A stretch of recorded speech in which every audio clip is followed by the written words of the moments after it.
उसकी मौत की जिम्मेदार हूँ।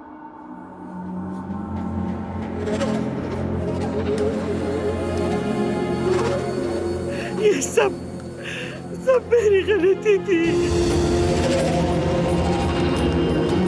मेरी वजह से हुआ ये सब कुछ। मेरी वजह से मैं हूँ जिम्मेदार। मेरी गलती थी वो।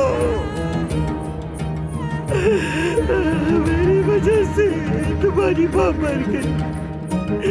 मेरी वजह से वो मर गई। मुझे तो लग रहा है ये मामला हद से ज्यादा बढ़ता जा रहा है। हाँ, अब तो खून के बदले खून होगा तीर कमान से निकल चुका है। अगर ये कोई टीवी सीरीज होती तो बहुत ही हिट होती। खुदा के लिए मुझे माफ कर दो, क्योंकि मैं खुद को माफ नहीं कर सकती। मैं ये बोझ अपनी आखिरी सांस तक उठाऊंगी। ये हमेशा मेरे साथ रहेगा।